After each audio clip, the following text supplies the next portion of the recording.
तो आइए पहले 10 बजे की 10 ब्रेकिंग न्यूज का रुख कर लेते हैं। पहली बड़ी खबर, जेवलिन एथलीट नीरज चोपड़ा ने एक बार फिर देश का मान बढ़ाया है। नीरज चोपड़ा ने पेरिस ओलंपिक 2024 में भी इतिहास रच दिया। नीरज चोपड़ा लगातार 2 ओलंपिक के व्यक्तिगत इवेंट में गोल्ड और सिल्वर जीतने वाले पहले भारतीय बन गए हैं।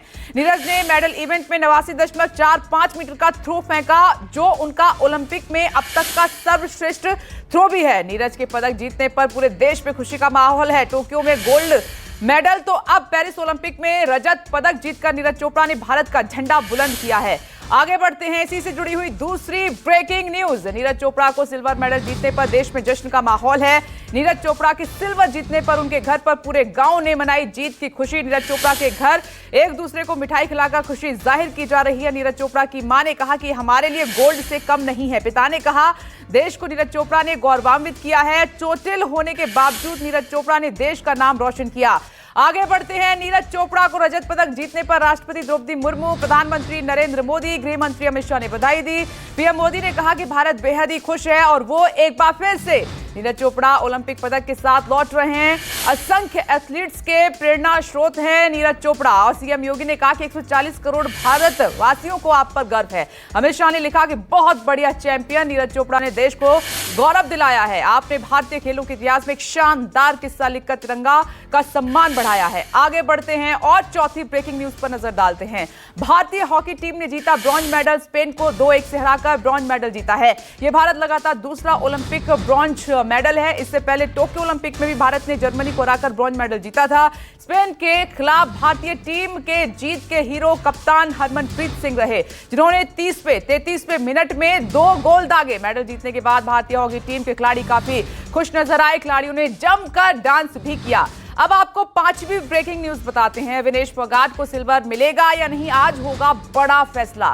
भारतीय समय अनुसार दोपहर 1:30 बजे विनेश फोगाट की अपील पर सीएस में आज सुनवाई होगी। आईओसी की ओर से हरीश साल्वे विनेश फोगाट का पक्ष रखेंगे। सीएस ने विनेश के सामने 4 वकीलों के नाम की पेशकश की थी। वकील निशुल्क विनेश का पक्ष रखते, पर हरीश साल्वे को विनेश का पक्ष रखने के लिए चुना गया। विनेश फोगाट ने अयोग्यता के खिलाफ अपील करके संयुक्त सिल्वर मेडल की मांग की है। देखते हैं क्या होगा। आगे बढ़ते हैं, छठी बड़ी खबर आपको बताते हैं। लोकसभा में पेश वक्फ बोर्ड बिल अटक गया है। बिल पर हंगामे को लेकर विधेयक को जेपीसी में भेजा गया। जहां एक और वक्फ संशोधन विधेयक की मुस्लिम संगठनों ने आलोचना की, वहीं विपक्ष ने विरोध जताते हुए संविधान पर हमला बताया। बिल पेश करते हुए केंद्र ने कहा कि बिल से अल्पसंख्यकों का हित होगा। बिल में बोहरा और आगा खानी मुस्लिमों के लिए वक्फ की बजाय एक अलग बोर्ड बनेगा। बिल पर विपक्ष के विरोध को देखते हुए सदन में आज भी हंगामे के आसार नजर आ रहे हैं। आगे बढ़ते हैं, 7वीं बड़ी खबर अब आपको बताते हैं। प्रधानमंत्री नरेंद्र मोदी 10 अगस्त को जाएंगे वायनाड, केरल के हालात को देखने के लिए। पीएम मोदी वायनाड के दौरे पर जाएंगे। भूस्खलन प्रभावित इलाकों का दौरा भी करेंगे। प्रधानमंत्री नरेंद्र मोदी के दौरे को लेकर केरल के सीएम विजयन ने बड़ी उम्मीद जताई। वायनाड दौरे के बाद आपदा पीड़ितों के पुनर्वास के लिए पीएम मदद देने के मामले में सकारात्मक रुख अपनाएंगे। बता दें कि भूस्खलन की वजह से केरल में कई जगहों पर भारी जान माल का बड़ा नुकसान हुआ है। 8वीं ब्रेकिंग न्यूज पर अब नजर। एक बार फिर से सड़क पर अन्नदाता बीकेयू आज निकालेगा तिरंगा मार्च। ट्रैक्टर तिरंगा मार्च में हजारों की संख्या में ट्रैक्टर और किसान कार्यकर्ता मौजूद रहेंगे। राकेश टिकैत के नेतृत्व में हजारों किसान यूपी के हर जिला मुख्यालयों पर जाकर ज्ञापन सौंपेंगे। साथ ही कमिश्नर कार्यालय का घेराव भी होगा। मार्च सभी ग्राम अध्यक्ष के नेतृत्व में सभी गांवों से शुरू होकर तहसील स्तर तक पहुंचेगा। 24 जुलाई को 98 मांगों का ज्ञापन मंडलायुक्त को दे चुके हैं किसान। आगे बढ़ते हैं, 9वीं ब्रेकिंग न्यूज का रुख कर लेते हैं।